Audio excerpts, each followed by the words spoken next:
ஆதியாகமம் 15ஆம் அதிகாரம் அது 15ஆம் வசனத்தை வாசிக்கலாம். நீ சமாதானத்தோட உன் பிதாக்களிடத்தில் சேர்வாய், நல்ல முதிர் வயதிலே அடக்கம் பண்ணப்படுவாய். இது ஆபிரகாமுக்கு கொடுத்த ஒரு வாக்குத்தத்தம். அல்லேலூயா. இதில் நிறைய இருக்குது. நம்ம இந்த ஜெபத்தில் தான் ஆண்டவர் சிலதை சிந்தையில் போட்ட நான் ஒன்றும் டைப் பண்ணல.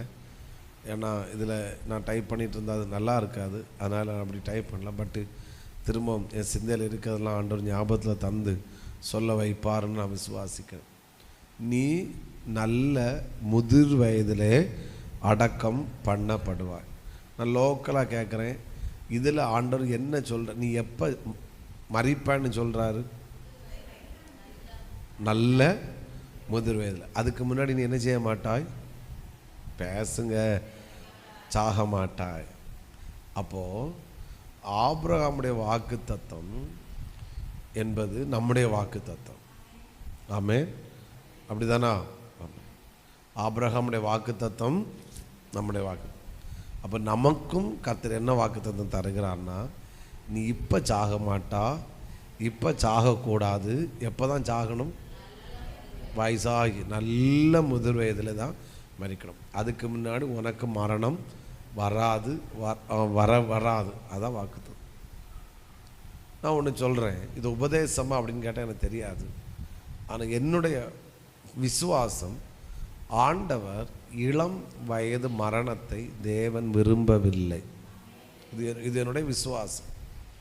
ஆண்டவர் இளம் வயது மரணத்தை என்ன செய்யவில்லை? விரும்பவில்லை. ஏன் அப்படி சொல்கிறேன்னா, இயேசு 1-2 இளம் வயது மரித்தவர்களை தன்னுடைய ஊழிய நாட்களில் சந்தித்தார். 3 பேரை நம்முடைய வேதத்தில் சொல்லப்பட்டபடி 3 பேரை இயேசு மரித்தவர்களை உயிரோடு என்ன செய்தார்? எழுப்பினார். அந்த 3 பேரும் இளம் வயதில் மரித்தவர்கள். 3 பேரும் இளம் வயது. நம்பர் 1 லாசரு, இளம் வயது வாலிபன், திருமணம் ஆனதா தெரியலை, அவன் ஸ்நேகு. அப்போது நான் ஏன் எழுப்பினார் என்பது ஒரு அடையாளம். 2வது நான் சொல்கிறேன், லாசரு மரித்த போது அந்த சகோதரிகள் அழுதார்கள். சகோதரிகள் 4 நாளான அப்புறம் என்ன செய்தார்கள்? அழுதார்கள். அவர்கள் அழுததை பார்த்து யாரும் அழுதா? இயேசு என்ன செய்தார்? வசனம் என்ன சொல்லுது? இயேசு கண்ணீர் விட்டார். ஆமென். அப்போ இயேசு லாசர் மரித்த போது சகோதரிகள் அழுததை பார்த்து இயேசு அழுதார்னா, அப்போ இயேசு இந்த இடத்துல இளம் வயதில் லாசர் மரிக்கிறதை இயேசு விரும்பினாரா? அப்போது நான் சொல்ல வேண்டிய, ஏன் நம்ம இந்த வசனத்தை தியானிக்கிறோம் அப்படின்னா, நான் ஆரம்பத்தில் சொன்னேன், நாம் சில வாக்கு தத்தத்தை அடையாமல் போவதற்கு காரணம் அந்த வாக்கு தத்தத்தை குறித்த அறிவு நமக்கு இல்லை. 2, அந்த வாக்கு தத்தத்தை நாம் விசுவாசிக்கவில்லை. இதுதான். அப்போ இதை அப்போது லாசர் மரித்த போது இளம் வயதில் தானே பரலோகத்தானே போட்டு அப்படின்னு ஆண்டவர் அக்ரி பண்ணலை. ஒரு இளம் வயதில் ஒருவன் மரித்த போது அவரும் சேர்ந்து அழுகிறார். அப்போ அவர் அங்கே இளம் வயதிலே ஒருவர் மரிப்பதை இயேசு விரும்பவில்லை. இது என்னுடைய விசுவாசம். உபதேசமானு கேட்டால் எனக்கு தெரியாது. அப்போ இளம் வயது மரிக்கிறாங்க, நான் அது இல்லைன்னு சொல்லலை. அதுக்கு ஏதோ காரணம் இருக்கலாம். பட் நாம் இதை அறிந்து கொள்வோம், இதை விசுவாசிப்போம், விரும்புவோம். அடுத்து ஒரு வாலிபன். அந்த தாய் நாயனூர் ஊரில் உள்ள அந்த விதவை, அந்த தாய் அழுதுகிட்டே வர்றாங்க, அலறிட்டே வர்றாங்க. அங்கே ஒரு வாலிபன் மரித்திருக்கிறான். அவனை அடக்கம் பண்ணுவதற்கு சுமந்து கொண்டு போகிறான். இயேசு எதேர்ச்சையாக வருகிறார் என்பதுதான் சம்பவம். ஆனால் என்னுடைய விசுவாசம், ஆண்டவர் எதையும் தற்செயலாய் செய்வது. நம்ம நினைக்கிறோம் இயேசு சமாரியா ஸ்திரீ தாகத்துக்கு தண்ணி கேட்டார். அவர் அங்கே போனதும் அந்த பெண்மணி அங்கே வந்தது என்னுடைய விசுவாசம் தற்செயலான நடந்ததே அல்ல. ஏன்னா அவர் தெரியும். கொஞ்ச காலம் உண்டு ஒவ்வொரு காரியத்தையும் யோசித்து கரெக்டாக செய்வார். அவர் கரெக்டாக அந்த சமரியா வழியை கிராஸ் பண்ணுறதும், அந்த பெண்மணி வர்ற நேரத்தில் அவர் வந்ததும், நீங்கள் அந்த யோவான் 4ஆம் அதிகாரத்தை வாசித்தா அந்த சம்பவம் முடிகிற வரைக்கும் அந்த பெண்மணிகிட்ட இயேசு தண்ணி வாங்கி குடித்ததாக பைபிளில் சொல்லவே இல்லை. ஆமே. ஆனால் என்ன செஞ்சார், ஊருக்குள்ளே போய் 2 நாள் அங்கே தங்கினார். அப்போ தண்ணி குடிச்சிருப்பார், சோர்ந்துருப்பார். கவனிப்போம். அப்போ சரி, அது அங்கே இருக்கட்டு. அப்போ அந்த 400 விதவை அந்த பெண்மணி அழுதா, மறைச்சாச்சில்ல அப்படின்னு ஆண்டவர் விடலை. அவர் என்ன செய்கிறார்னா, அங்கே போய் அந்த வாலிபனை தொடுகிறார், பாடையை தொடுகிறார், வாலிபனை உயிரோடு எழுப்பினார். இந்த வசனம் இருக்கு. அந்த அவன் மகனை அவனிடத்தில் இயேசு ஒப்புவித்தார். அந்த பெண்மணி தன் இளம் வயது வாலிபன் ஆகிய தன் மகன் மரித்து போனதை இயேசு விரும்பவும் இல்லை. அவள் அழுததை இயேசு ஏற்றுக்கொள்ளவும் இல்லை. சரி, பார்த்துட்டு இவரும் அழுதுட்டு விடலை அவளை. அதுக்கப்புறம் அந்த வாலிபனை உயிரோடு எழுப்பி அவள் கையில் கொடுத்து, நான் சந்தோஷமாயிரு, வீட்டுக்கு போ. அதை பார்த்து தான் இயேசு சந்தோஷப்பட்டாரே ஒழிய அவள் அழுததை பார்த்து இயேசு சந்தோஷப்படவில்லை. 3வது ஒரு சிறுபெண். அவள் எல்லாரும் அவளை குளிப்பாட்டி அந்த பிள்ளையை வச்சிருக்கு, உள்ளே அழுதுட்டு இருக்காங்க. எல்லாரும் வெளியே விரட்டிட்டு இயேசு உள்ள ஒரே வார்த்தை, தலித்தா கூமி, அதாவது சிறு பெண்ணே எழுந்து, உயிரோடு கொடுத்துட்டு அவர் போயிட்டார். அப்போ இயேசு உயிரோடு எழுப்பின 3 பேரும் எப்படிப்பட்டவர்கள்? இளம் வயதினவர்கள், சிறு பிள்ளைகள். அப்போ இயேசு இளம் வயது மரணத்தை இயேசு விரும்ப, அவர் மோசேயுடைய காரியத்தை சொன்னார், இவங்களுடைய காரியத்தை சொன்னார். நம்ம எல்லாம் பார்க்கும்போது என்ன சொல்கிறது, நீ நல்ல முதிர் வயதிலே அடக்கம் பண்ணப்படுவார். மோசே 120 வரைக்கும் இது பண்ண வைத்து அவன், அதுக்கப்புறம் அவனுக்கு இது இருந்துச்சு. நம்ம ஒரு சண்டே கவனித்தோம், பரிசுத்தவான்களின் மரணம். பேதுருட்ட இந்த வேடை சொல்கிறார், யோவான் 21ஆம் அதிகாரம், உன் முதிர் வயதிலே, உன் 21 தானே, உன் முதிர் வயதிலே ஒருவன் உனக்கு கச்சையை எடுத்து கட்டுவான். அப்போது உனக்க துணியை உனக்கே கட்ட முடியாத சூழ்நிலை வரும். அப்போ தான் நீ மரிப்பா வழி. அதுக்கு முன்னாடி உனக்கு என்ன வராது? மரணம் வராது. ஒரு ஆமேன்னு சொல்லுவோம். அப்போது நம்முடைய வாக்குத்தத்தம் என்ன? நாம் முதிர் வயதிலே அடக்கம் பண்ணப்படுவோம். தலைக்கு மேலே கை வச்சு சொல்லுங்க, என்னுடைய வாக்குத்தத்தம், நான் முதிர் வயதிலே அடக்கம் பண்ணப்படுவேன். இல்லைன்னா அவர் வருகையில் என்ன செய்யப்படுவேன்? எடுத்துக்கொள்ளப்படும். அப்போ இளவயது மரணம் அப்படின்னு நடக்கிறது, நான் இல்லைன்னு சொல்ல வரல. ஸ்தோத்திரம். கர்த்தர் ஆமேன் அதை தடுப்பாராக. ஆமேன். அவர்களை காப்பாற்றுவார். சிலது தேவன் நடத்துகிற பாதை அது எனக்கு தெரியாது. ஏன்னா பைபிள் ஒரு வசனம் இருக்கு, மறைவானவைகள் கர்த்தருடையவைகள். அல்லேலூயா. சிலது நடக்க அது நமக்கு கேள்வி கேட்க நமக்கு வந்து தகுதியும் இல்லை, அறிவில்லை. பரலோகத்துக்கு போகும்போது அதை குறித்து கேட்டு நான் பெற்றுக்கொள்ளலாம். அப்போது இப்போ நம்ம என்ன மைண்ட் செட்டில் இருக்கிறோன்னா, எனக்கு கர்த்தர் கொடுத்த ஒரு வாக்கு தத்தம், நான் முதிர் வயதிலே அடக்கம் பண்ணப்படுவேன். என்னுடைய ஓட்டம் எப்போ முடியும்? இளம் வயதில் என்ன செய்யாது?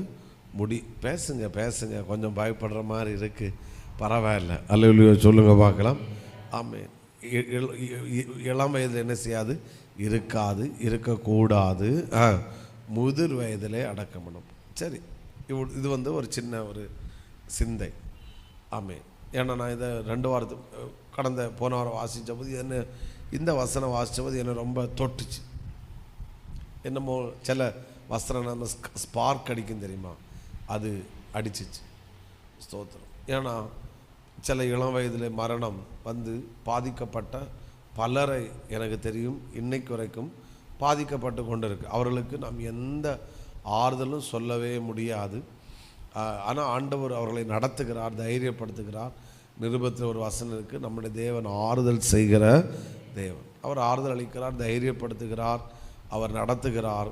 அவர்களை கைவிடாமல் இருக்கு. என்னுடைய சித்தப்பா, எங்கள் அப்பாவோட தம்பி, எனக்கு அது ஒரு பெரிய, அவர் ஒரு உண்மையுள்ள ஒரு தேவ மனிதர். நேர்மையாய் வாழ்ந்து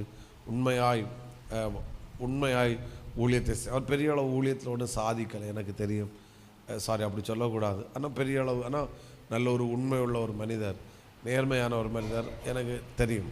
எங்கிட்ட ரொம்ப அன்பார். அவர் இடையில மரித்தார். நான் இங்கே வந்த ஒரு 5-6 வருடங்களுக்கு முன்பாக மரித்தார். திடீரென்று நைட்டு எங்கள் அப்பா இது பண்ணுறார், இப்படி மறிச்சு நம்ம உடனே பாம்பேக்கு கிளம்பணும். நான் ஒரு பைபிள் ஸ்டடி முடிச்சுட்டு நான் வெளியே நிற்கும்போது எனக்கு இந்த ஃபோன் வருது. அது என்னை ரொம்ப பாடிச்சு. உடனே நைட்டே ஃப்ளைட்டெல்லாம் டிக்கெட் புக் பண்ணி மறுநாள் காலையிலே நாங்கள் கிளம்பி போயிருந்தோம். என்னை ரொம்ப தட்டிச்சு. அவருக்கு 5 பிள்ளைங்க, 2 பையன்மார், 3 பிள்ளைங்க. ஒன்றுக்கும் திருமணம் ஆகவில்லை. அப்படியே விட்டுட்டு அவர் தன்னுடைய ஓட்டத்தை முடித்தார். என்ன ஆகும் ஒன்றும் தெரியாது. ஆனால் எனக்கு அது எனக்கு ஒரு பெரிய நம்பிக்கை. என்ன, ஆண்டவர் அந்த 5 பிள்ளைகளையும் கர்த்தர் கைவிடலை. 2 பெண் பிள்ளைகளுக்கு திருமணம் ஆச்சு. மூத்த பிள்ளைக்கு திருமணம் ஆனது கேரளாவில் வைத்து நடந்தது. ஆவிக்கு நல்ல முறையில் திருமணம் நடந்துச்சு. ஸ்தோத்திரம். அந்த அவர் ஒரு காசு கூட வாங்காமல் ஃபுல் எக்ஸ்பென்ஸ் அவரே செலவு பண்ணி அந்த பிள்ளையோட திருமணம், ஒரு சாப்பாடுலாம் ஒரு விஐபி ஃபுட்டு மாதிரி கிங்காட்டு அந்த திருமணத்தை ஆண்டவரே நடத்தி தந்தார். ஆமென். எங்கள் அப்பா தான் தகப்பன் ஸ்தானத்தில் கைப்பிடிச்சு கொடுத்து ஒரு ஏஜி சர்ச்சில் வச்சு நல்ல முறையில் நடந்ததை நான் பார்த்து இதில் என்ன நினைக்கிறேன்னா, இப்போவும் அந்த பையன் ஒரு பெரிய அளவு இது இல்லைன்னா அவன் மினிஸ்ட்ரி எடுத்து ஜீசஸ் அலை மினிஸ்ட்ரிஸ்னு பாம்பேயில் நல்ல முறையில் அவன் பண்ணுறான். ஸ்தோத்திரம். நான் சொன்னேன், ஏதாவது சண்டே வரமே இங்கே வாடா. அவனுக்கு தமிழ் ரொம்ப ஃப்ளூயன்சி வராது, ஹிந்தி தான் ஃப்ளூயன்சி. ஆனாலும் ஒரு விதத்தில் தமிழில் தப்பி பேசுவான். ஆனால் இப்போ அவனு நல்ல மினிஸ்ட்ரி பண்ணுறான். நான் நினச்சேன் அந்த பிள்ளைங்க இதாகணும். ஆனால் ஆண்டவர் நடத்துகிறார். அப்போது நான் என்ன சொல்கிறேன், இளம் வயதில் சில வரும்போது கர்த்தர் அந்த உண்மையாக தேடினவர்களை கர்த்தர் கைவிடவில்லை. ஆமென். கர்த்தர் நடத்துகிறார். இது எனக்கு ஒரு பெரிய ஒரு நம்பிக்கை. கர்த்தர் உண்மையாக ஆண்டவர் தேடுற பிள்ளைகளுக்கு இப்படிப்பட்ட காரியங்கள் வரும்போது கர்த்தர் அவர்களை அனாதையை விடலை, கைவிடலை. கர்த்தர் எங்கள் சித்தப்பா இருந்தால் எப்படி இருக்குமோ அதை காட்டிலும் இன்றைக்கி பிள்ளைங்க பெஸ்ட்டாக இருக்கிற அளவில் தான் கர்த்தர் வச்சிருக்கிறான். ரெண்டாவது உள்ள ஒருத்தி, ஆமென், ஸ்தோத்திரம். அவளுக்கு கொஞ்சம் டேலண்ட் உண்டு, கொஞ்சம் இங்கிலீஷ் நல்ல நாலேஜ் உண்டு. அவள் கொஞ்சம் டேலண்டடான ஒரு பிள்ளை. அவள் திரும்பவும் கொஞ்சம் படித்து இதாகி கடைசியில் இண்டிகோவில் அந்த ஃப்ளைட்டு ஏர்போர்ட்டில் வேலை கிடச்சி அவள் ஏர்ஃபோர்ஸ் ஆகி இப்போது முழு குடும்பமும் இந்தியாவுக்குள்ளே 5 பேரில் யாரும் எப்போ வேணாலும் இந்தியாவுக்குள்ளே இலவசமாட்டே ஃப்ளைட்டில் ட்ராவல் பண்ணலாம். ஸோ அங்கண்டு அன்ரிசர்வில் இங்கே என்னோடய மேரேஜுக்கு அவருக்கு வரணும்னு கொஞ்சம் அன்ஹெல்த்து, பட் அவருக்கு பெரிய ஆசை என்னோடய மேரேஜுக்கு வரணுன்னு 5 பேரும் அன்ரிசர்வரில் ரிசர்வேஷன் பண்ணாமல் பாம்பேயில் நீங்கள் என்ன செஞ்சாங்க, வந்தாங்க. ஏன்னா ரிசர்வேஷன் பண்ணி வர்ற அளவுக்கு காசு எனர்ஜியெல்லாம் இல்லை. ஒரு ட்ராவல் சார்ஜ் நாங்கள் ஏதோ கொடுத்தோன்னு நினைக்கிறோம், அப்படி இருந்தோம். ஆனால் இன்றைக்கி ஹோல் இந்தியாவுக்குள்ளேயும் இலவசமாக இண்டிகோவில் அவங்க என்ன செய்யலாம், ட்ராவல் பண்ணலாம். அவளுக்கு அதில் வேலை கிடச்சனால. ஹலோ, ப்ரைஸ்லாம். அது ஆண்டவர் வச்சிருக்க ஒரு பெரிய கிருபை. சரி, அதங்கு அப்போது இளம் வயதில் உள்ள காரியத்தையும் கர்த்தர் இது பண்ணும்போது உண்மையாய் தேடின பிள்ளைகளை கர்த்தர் கைவிடலை. கர்த்தர் அழகாய் என்ன செய்கிறார், நடத்துகிறார். ஆனால் நம்முடைய வாக்கு தத்தம் அது ஒரு பக்கம் இருந்தாலும் நம்முடைய வாக்கு தத்தம் என்னன்னா, என்னுடைய வாக்கு தத்தம் அப்படின்னு எடுக்கணும். ஆபிரகாமுடைய வாக்கு தத்தத்தை நம்ம எப்படி எடுக்கணும் சொல்லுங்கள்.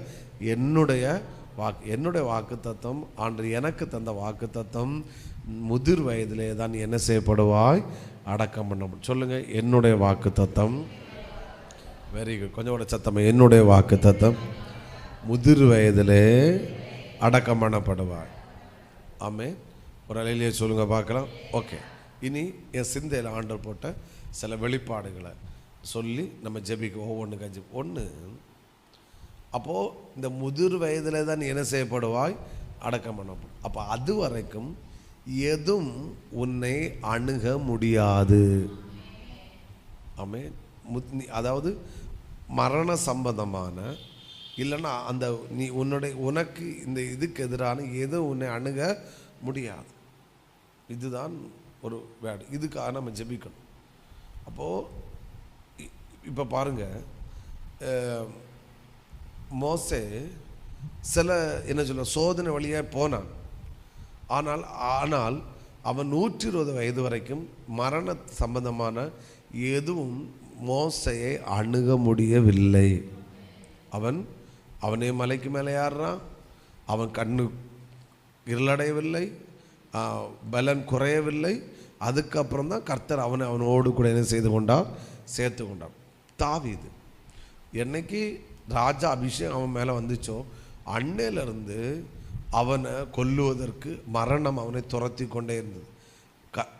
சிங்கம், கரடி, அடுத்து கோலியாத்து, அடுத்து சவுல் ராஜா, அடுத்து யுத்தம், மரணம் துரத்தி கொண்டே இருந்தது.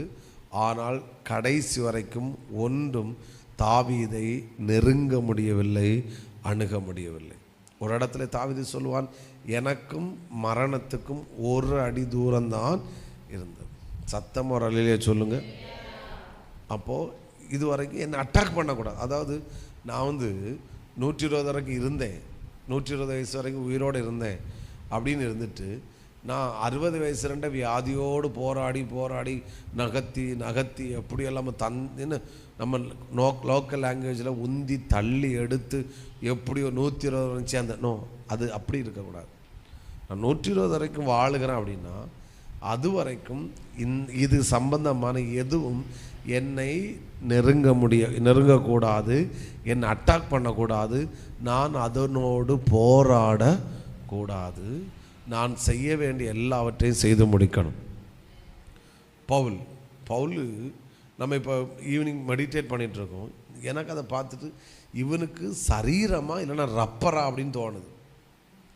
சரி, அவ்வளோ என்ன அடிக்கிறாங்க, எல்லாம் போட்டு அடிக்கிறான், வெளியே போட்டு அடிக்கிறான். சோத்திரம். ஒரு கல்லெறிந்து செத்து போனான்னு நினச்சி அடிக்கிறான். அடுத்து இங்கே பிலிப்பு பட்டணம் மக்கதோனியா நாட்டார் அங்கே அடிக்கிறான், ரோட்டில் போட்டு அடிக்கிறான், ஜெயிலில் போட்டு அடிக்கிறான், கையங்காலம் கட்டி வச்சிருக்கிறான். அந்த நேற்று போன சாட்டர்டே தானே கவனித்தோம், அவன் காயங்களை கழுவினான். அப்போ அவன் சரீரத்தில் அவ்வளோ காயம்.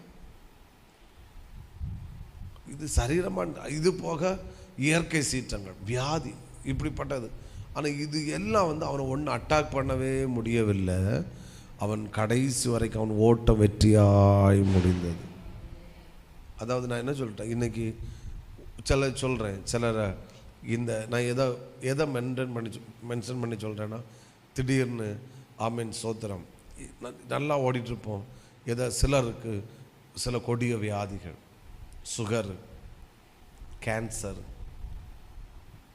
இப்படிப்பட்ட வேறு என்னது கிட்னி அடிக்கிறது, இப்படிப்பட்ட நல்லா இருப்பாங்க. திடீர்னு பார்த்தா இந்த வியாதிக்குள்ளே சின்ன பின்னமாகி கடைசியில் நல்ல கம்பீரமாக இருந்தவங்க உடம்பு மெலிஞ்சி அப்புறம் அதோடு போராடுறாங்க.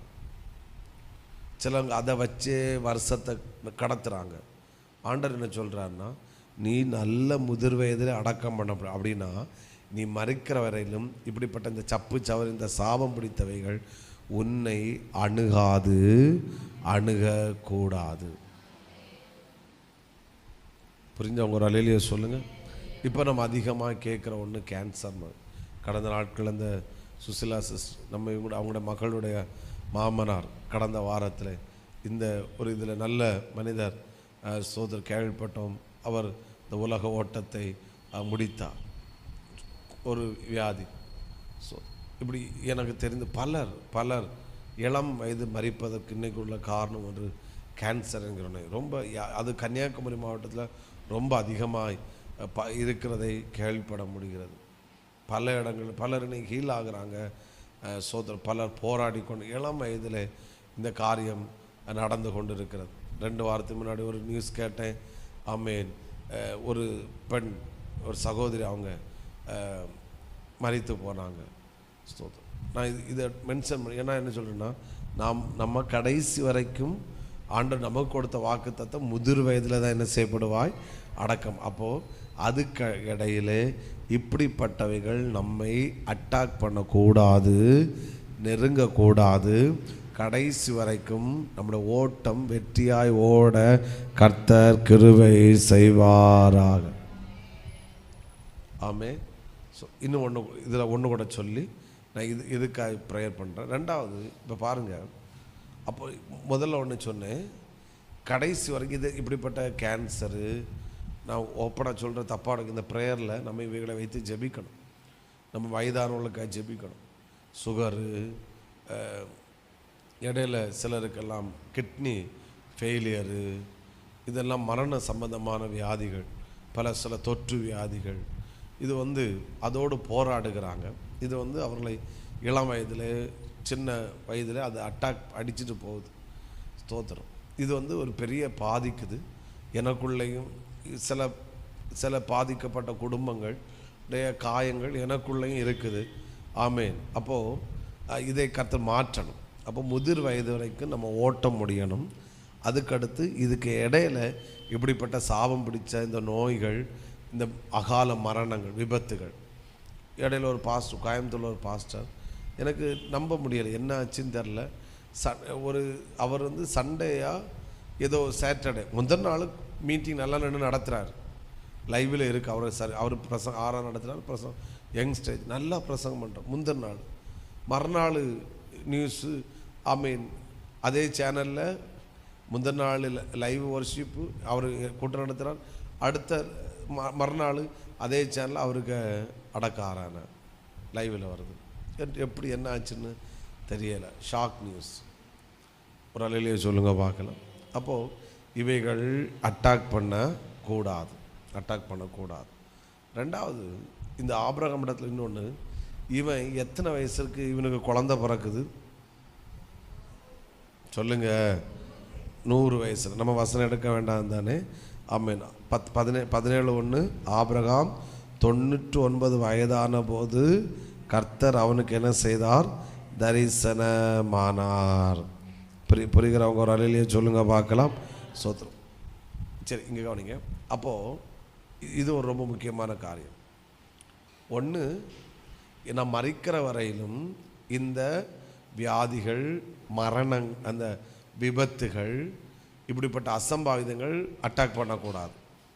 2, இவன் என்ன வயதாகிறதுனால இவன் என்ன சொல்ல, அது செய்ய முடியலை, எனக்கு வயசாயிட்டு, அங்கே போக முடியலை, வயசாயிட்டு, இதை சாப்பிடு, இந்த சாப்பாடு எனக்கு வேண்டாம், எனக்கு வயசாயிட்டு. இங்கே அதாவது உயிரோடு இருக்கிறது மட்டும் இல்லை, எதுவும் செய்ய முடியாமல் ஒரு நடைப்பம்பமாக இருக்கிறதும் அதுவும் ஒரு ஆபத்தானது. நான் சொல்கிறேன், புரியுதா உங்களுக்கு? சிலர் உயிரோடு இருப்பாங்க, ஆனால் 5 வருஷமாட்டு ஒரே பெட்லேயே இருப்பாங்க, வீட்டை விட்டே வெளியே வர முடியாது. ஹலோ, கொஞ்சம் நடந்து வாருங்க, அது நடக்க முடியாது. பாருங்க, தலைவருக்கு எத்தனை வயசுல குழந்தை பிறகு ரெடியாகிறாரு சொல்லுங்க? 100 வயசு. பாட்டி, சாராள் பாட்டி எத்தனை வயசில் கன்சீவ்? பேசுங்க, உங்களா சொல்ல இல்லைல்ல, சாராள் பாட்டியை தானே சொன்னேன். நீங்கள் ஏன் பயப்படுறீங்க? சொல்லுங்க, பேரை சொல்லுங்க. 90 வயசில் தான் என்ன ஆகுது? கன்சீவ் ஆகுறாங்க. 90 வயசில் தான் அம்பர்லா ஸ்டொமக்கை வச்சுட்டு என்ன செய்கிறாங்க? போகிறாங்க. அதாவது என்னன்னா, 90 வயசுலையும் இளம் வயதில் உள்ளவங்க செய்கிறது போல 90 வயசுலையும் செய்ய வேண்டிய காரியங்களை கர்த்தர் செய்ய வைத்தார். அதான் நான் சொல்ல வந்தேன். ஆமே. இப்போ கொஞ்சம் நடந்து வாங்க, அது வயசாகிடுச்சு இல்ல, அது இருக்கக்கூடாது. அது என்ன செய்யக்கூடாது? நான் அடிக்கடி சொல்லுவேன், என்னுடைய ஆசை, ஆண்டவரே நீண்ட நாள் தரணும், ஆனால் அது வரைக்கும் எங்கள் சொந்த கடமைகளை நாங்களே செய்யணும். வயசாயிட்டுன்னு எங்களுக்கு இன்னொருத்தங்க எங்கள் கடமைகளை செய்கிற அளவில் எங்களுக்கு இருக்கவே கூடாது. எங்களை பரிதாபமாக பார்க்கக்கூடாது. பாவம், ஆண்டவரே பரிசுத்தப்படுத்தி எடுத்துங்கப்பான்னு இன்னொருத்தங்க சொல்கிற அளவில் நம்ம இருக்கக்கூடாது. நான் சொல்கிறேன், எத்தனை தெளிவாக புரியுது? விசுவாசிக்கிறீங்களா? பைபிள் இருக்குது தானே, பைபிள் என்ன செய்யுது இருக்கு. அப்போது 25 வயசு லேடி, 25 வயசு பெண்மணிக்கு நடக்கிறது, 30 வயசு பெண்மணிகளுக்கு நடக்கிறது. எத்தனை வயசில் சாரா பாட்டிக்கு நடக்குது? அப்போ வயசாயிட்டு. அதனால வாலிப வயதில் செய்ய வேண்டியதை வயதான நேரத்தில் ஆண்டவர் செய்ய விடாமல் இல்லை. வாலிப வயதில் நடக்கிறதை வயதான நேரத்தில் செய்ய வைக்க என்னால் முடியும் என்பதற்கு தான் ஆபிரகாமை சாராளையும் கர்த்தர் நமக்கு ஒரு சாட்சியாய் நிறுத்தி இருக்கிறார். தப்பாக நினைக்கக்கூடாது. 100 வயசுலையும் நமக்கு முன்னாடி சோறும் ராத்திரி மீனும் எண்ணத்தை கொண்டு வந்தால் தின்னுட்டு நிம்மதியாக உறங்குற அளவில் நம்ம உடம்பை கர்த்தர் ஹெல்த்தாக வைப்பாராக. விசுவாசிக்கிறீங்களா? அது வாலிப வயசில் அள்ளி போட்டு சாப்பிட்டேன், இப்போ வயசாச்சு இல்லை, அதனால் ஒரு சப்பாத்தியோட முடித்தேன். அதனால் தப்புன்னு சொல்ல வரல. நம்ம உடம்பை ஆரோக்கியமாக பாதுகாத்துக்கொள்வது ரொம்ப நல்லது. எது நம்ம உடம்புக்கு இது இல்லையோ அதை சாப்பிட்றது, ஹெல்த்தியாக ஃபுட்டு சாப்பிட்றது ரொம்ப நல்லது. நான் அதுக்கு எதிர் கிடையாது. ஹலோ, ஆமேன். ஹெல்த்தியாக சாப்பிடணும், ஹெல்த்தியை ஃபாலோ பண்ணுங்கன்னு சொல்கிறேன். பட் நான் இந்த விஷயத்தில் நேர் ஆப்போசிட்டு. அதனால் எனக்கு பிரசங்கம் பண்ண தகுதி இல்லை. சரி, ஓகே, அது ஒரு பக்கம் இருந்தால். ஆனால் நம்மளை கர்த்தர் அந்த மாதிரி வைக்க வேண்டும். நாம் ஒதுக்கிறது வேற, அதுவே நம்மளை ஒதுக்கிறது வேற. இப்போ நான் ஒதுக்குறது இது எனக்கு செட் ஆகலை, எனக்கு வேண்டாம், நான் ஒதுக்கி வைக்கிறேன். ஆனால் என்னால் சாப்பிட முடியும், ஆனால் நான் ஒதுக்கி வைக்கிறேன், அது ஓகே. பட் இதை தின்னா நான் ராத்திரி ஃபுல்லாக எனக்கு உறக்கம் போயிடும். இதை தின்னா அதுக்கப்புறம் எனக்கு 4-5 டேப்லெட்டை உள்ளே தூக்கி அந்த நிலமை வரக்கூடாது அப்படின்னு சொல்லி. ஆமாம், அப்படி தானே. 25 வயசு பெண்மணிக்கு செய்ய வேண்டியது, நடக்க வேண்டியது எத்தனை வயசில் கர்த்தர் செஞ்சு காட்டினாரா?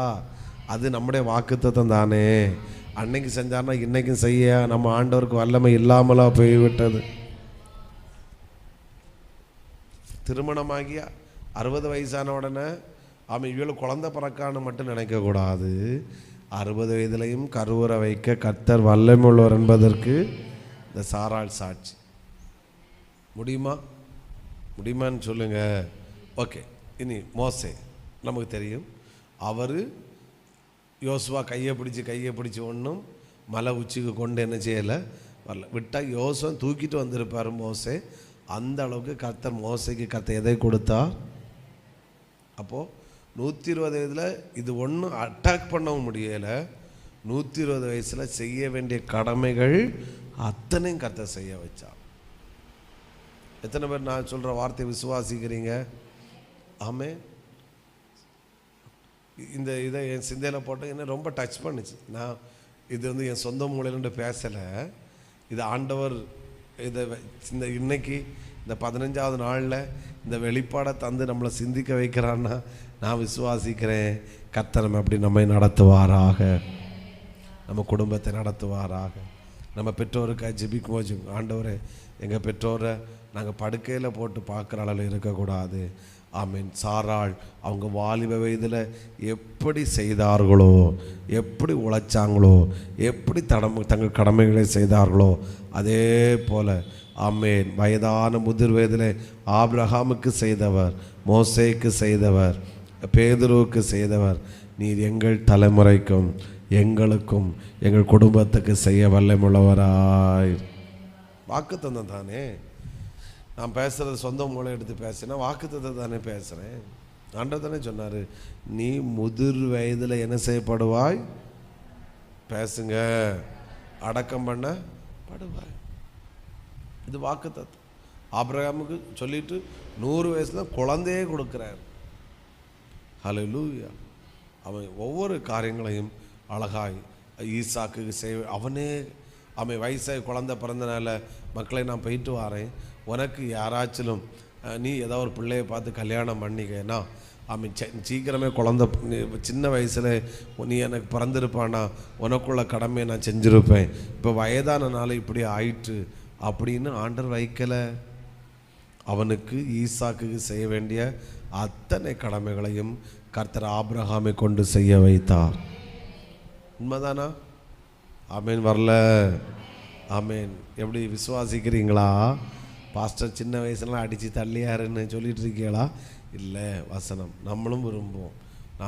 நான் அதை விரும்புகிறேன், கர்த்தர் அதை செய்ய வைப்பாராக. ஓகே, இப்போ நம்ம ஜெபிக்க போகிறோம்.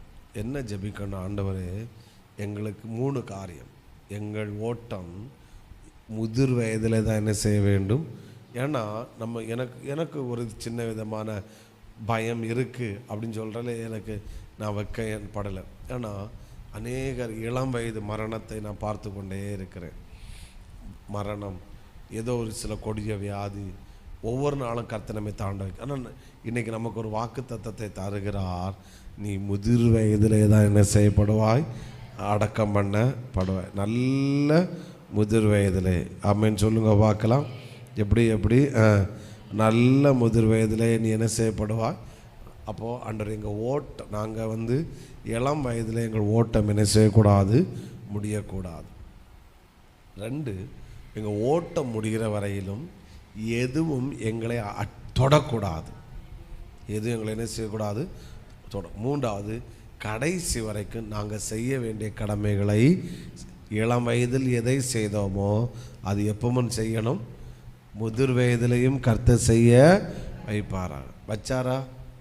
ஆபிரகாமை வச்சிருக்கிறார் தானே, நடந்துச்சுல்ல. அவர் இன்னைக்கும் செய்ய வல்லமையுள்ளவர். முதிர் வயதிலே அடக்கம் பண்ணப்படுவேன்னு சொல்லிட்டு 75 வயசுல 80 வயசுலையும் அல்லது யங் ஸ்டேஜில் ஆண்டவர் ஆபிரகாமை ஆமேன் அடக்கம் பண்ணலை. சொன்னது போல் எப்போ தான் அடக்கம் பண்ண வச்சார்? முதிர் வயது. எப்போ தான் ஆபிரகாமுடைய ஓட்ட முடிந்தது? முதிர் வயது, நல்ல முதிர் வயதில். எத்தனை பேர் கூட ஜெபிக்க விரும்புகிறீங்க? கண்களை மூடுவோம். இவ்வளவுமே போதுன்னு நினைக்கிறேன். அல்லேலூயா, ஸ்தோத்திரம். ஒரு 5 நிமிடம் எடுக்கிறேன். இது ஒரு முக்கியமான ஜெபம். இது இன்னைக்கு தேவையான ஒரு ஜெபம். நம்ம உண்மையாக ஜெபிக்கணும். முதல்ல ஜெபிங்க, ஆண்டவரே நீண்ட ஆயுளுக்காக எங்களுக்கு நீண்ட ஆயுளை தாங்க. உங்கள் பெற்றோர் அவங்களுக்கு இருக்கிறாங்கன்னா அவங்களுக்கு ஜெபம் பண்ணு, நீண்ட ஆயுளை தாங்க ஆண்டவரே. இந்த 3ஆம் நாள் நாங்கள் இன்றைக்கி ஒரு வார்த்தை அமைதியாக நாங்கள் தியானித்தாலும் இது எங்களை ரொம்ப டச் பண்ணிச்சாப்பா. முதிர் வயதில் நீங்கள் ஆபிரகாம் கொடுத்த ஒரு வாக்குத்தத்தம், நீ நல்ல முதிர் வயதில் அடக்கம் பண்ணப்படுவா. ஆண்டவரே, எங்களுடைய ஓட்டம் முதிர் வயது, நாங்கள் இது எங்களுடைய வாக்குத்தத்தை நாங்கள் விசுவாசிக்கிறோம், நாங்கள் விரும்புகிறோம்ப்பா, விரும்புகிறோம். முதிர் வயது வரைக்கும் எங்கள் ஓட்டம் இருக்கணும். இளம் வயதில் வரக்கூடாது. அடியானுக்காக ஜெபிக்கிறேன், மனைவிக்காக ஜெபிக்கிறேன், பிள்ளைகளுக்காக ஜெபிக்கிறேன், எங்கள் சர்ச்சில் ஆராதிக்க எல்லாருக்காக ஜெபிக்கிறோம், செல்வராஜ் பாஸ்டருக்காக ஜெபிக்கிறோம். அவருடைய ஓட்டம் நல்ல முதிர் வயதில் தான் முடியணும்ப்பா. நல்ல கிட்சனுடைய காரியங்கள் எல்லாம் அவர் பார்க்கணும்ப்பா. பார்த்து நல்ல முதிர் வயதில் தான் ஓட்ட முடியணும். ஆமாம், இங்கே இருக்கிற எங்கள் சர்ச்சில் இருக்க எல்லா வயசான தாய்மார்களுக்காய் தகப்பன்மார்களுக்காய் ஜெபிக்கிறோம். நல்ல முதிர் வயதில் தான் ஓட்ட முடியணும். அடியனுடைய அப்பாவுக்காக ஜெபிக்கிறேன். கர்த்தர் அடியனுக்கு அந்த அம்மாவுக்காக ஜெபிக்கிறேன். எங்கள் அப்பா அம்மாவுக்கு நல்ல ஆயுசு நாளை தாங்கப்பா. ஆண்டவரே, எங்கள் அவங்களுடைய பேர பிள்ளைகளுடைய திருமணங்கள் எல்லாம் எங்கள் அப்பா அம்மா பார்க்கணப்பா. எங்கள் அப்பா அம்மா பார்க்கணும். ஆண்டவரே, நீ தீர்க்காயுசு தாங்கப்பா, தீர்க்காயுசு தாங்கப்பா. நல்ல நீங்கள் இது எங்களுடைய வாக்குத்தத்தம் தானே. முதிர் வயதில் அடக்கம் பண்ணப்படுவாய்.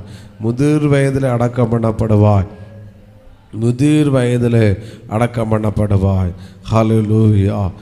எல்லாரும் ஜெபம் பண்ணுங்க. உங்களுடைய பெற்றோர் இருந்தால் ஜெபம் பண்ணுங்க. நல்ல சுகபலனை நீண்ட ஆயுளை தாங்கன்னு ஜெபம் பண்ணுங்க. கர்த்தாவே ஸ்தோத்திரம் அப்பா. 2வது ஜெபம் பண்ணோம். ஆண்டவரே, முதிர் வயது வரைக்கும் எதுவும் எங்களை தொடக்கூடாது. ஜெபம் பண்ணுங்க. எந்த மரணம், எந்த விபத்தோ, எந்த கொடிய வியாதியோ, ஸ்பெஷல் அந்த கேன்சரு, ஆண்டவர் இப்படிப்பட்ட கொடிய வியாதி எதுவும் எங்களை தொடக்கூடாதப்பா. எந்த கொடிய வியாதியும் எங்களை தொடவே கூடாது. ஜெபம் பண்ணுங்க. வாய்களை திறந்து ஜெபம் பண்ணுங்க. ஆண்டவரே, எந்த கொடிய வியாதிகளும் எங்களை தொடக்கூடாது. அடியான தொடக்கூடாதப்பா. ஆண்டவரே, மனைவியை தொடக்கூடாது, பிள்ளைகளை தொடக்கூடாது. என்னுடைய அங்கிள் ஆண்டிக்காக ஜெபிக்கிறோம், சீஜாவோட அப்பா அம்மாவுக்காக ஜெபிக்கிறோம், சீஜாவோட அம்மாவுக்காக ஜெபிக்கிறோம். எந்த வியாதி தொடக்கூடாதப்பா, எந்த வியாதி தொடக்கூடாது. நீண்ட ஆயுளை தரணும், நீண்ட ஆயுளை தரணும். அங்களுக்காக ஜெபிக்கிறோம், நல்ல நீண்ட ஆயுளை தரணும். எந்த பலவீனமும் தொடவே கூடாது என்று ஜெபிக்கிறோம், தொடக்கூடாது என்று நாங்கள் ஜெபிக்கிறோம், தொடக்கூடாது என்று ஜெபிக்கிறோம்ப்பா. ஆண்டவரே ஸ்தோத்திரம், ஸ்தோத்திரம். ஆண்டவரே எங்கள் சர்ச்சில் இருக்க யாரையும் கேன்சரோ ஆண்டவரே வேறு இந்த ஆண்டவரே அப்பா ஸ்தோத்திரம் சுகரு வேறு ஆண்டவர் இந்த சபிக்கப்பட்ட வியாதி பேர் தரலப்பா. ஆண்டவர் எதுவும் தொடவே கூடாதப்பா, தொடக்கூடாது ஆண்டவரே, தொடக்கூடாதப்பா, தொடக்கூடாது என்று ஜெபிக்கிறாப்பா. மூணாவது ஜோமன் ஆண்டவரே கடைசி வரைக்கும் எங்கள் கடமைகளை செய்யணப்பா. எங்கள் வாலிப வயதில் எப்படி ஓடி ஆடி எதெல்லாம் செய்தோமோ அதை முதிர் வயதிலையும் கர்த்தர் செய்ய வைப்பீராக. ஜோமானுங்க, ஜோமானுங்க. முக்கியமான ஜெபம் ஆண்டவர் இன்னைக்கு இந்த 15வது நாளில் இந்த வெளிப்பாடை தந்து நம்மளை ஜெபிக்க வைக்கிறார்னா ஆண்டவர் அதை செய்வாராக. பிளாரி ஆண்டிக்காக, அருமையான ராமையா ஐயாவுக்காக ஜெபிக்கிறோம். இவங்களெல்லாம் எங்களுக்கு வேணாம்ப்பா, நல்ல சுகம்பரனை தரணும், நல்ல ஓடி ஆடி தங்கள் கடமைகள் எல்லாம் செய்யணும்ப்பா. 25 வயசு லேடி கன்சீவ் ஆனா ஆகிற அனுபவம் அன்னைக்கு 90 வயது பாட்டி நடந்துச்சாப்பா. நீர் இது எங்களுக்கு ஒரு சாட்சியாக வச்சிருக்குது, நாங்கள் இதை விசுவாசிக்கிறோம்ப்பா, விசுவாசிக்கிறோம். எங்களுக்கு நீண்ட ஆயுள் ஆண்டவரை இப்படிப்பட்ட காரியங்களை கர்த்தர் நீர் செய்யத்தான் வேண்டும் என்று இயேசுவின் நாமத்தில் நாங்கள் ஜெபிக்கிறோம். ஆண்டவரே கர்த்தர் ஜெபத்தை கேட்டீர், கர்த்தர் பதில் அளிக்கிறீர், பதில் அளித்து விட்டீர். அதற்காக ஸ்தோத்திரம், ஸ்தோத்திரம், ஸ்தோத்திரம், ஸ்தோத்திரம், ஸ்தோத்திரம், ஸ்தோத்திரம். ஆண்டவரே நாங்கள் இன்றைக்கி 2 காரியம் ஜெபித்தோம்ப்பா. சத்துரு உரிமை பாராட்டக்கூடாது, சத்துருவோடு பண்ணின உடன்படிக்கை துண்டிக்கப்படட்டும், தேவனோடு உடன்படிக்கை பண்ணு ஜெபித்தோம். அதே போல் நீண்ட ஆயுளுக்காக ஜெபித்தோம். நீர் ஆபிரகாம் கொடுத்த வாக்குத்தத்தம் நீர் முதிர் வயதில் அடக்கம் பண்ணப்படுவார். முதிர் வயதில் எங்களுக்கு நீண்ட ஆயுள் வரணும். அது வரைக்கும் எங்களை எந்த வியாதியும் ஒன்றும் அட்டாக் பண்ணக்கூடாது. கடைசி வரைக்கும் எங்கள் கடமைகளை செய்யணும்ப்பா. அப்பா இந்த ஜெபத்தை நீர் கேட்டீர் ஆண்டவரே, ஜெபத்திற்கு பதிலளிக்கிறீர் ஆண்டவர். இந்த ஜெபம் வீணா போகாதப்பா, இந்த ஜெபம் வீணாய் போகாத ஆண்டவரே. கர்த்தாவே ஸ்தோத்திரம்.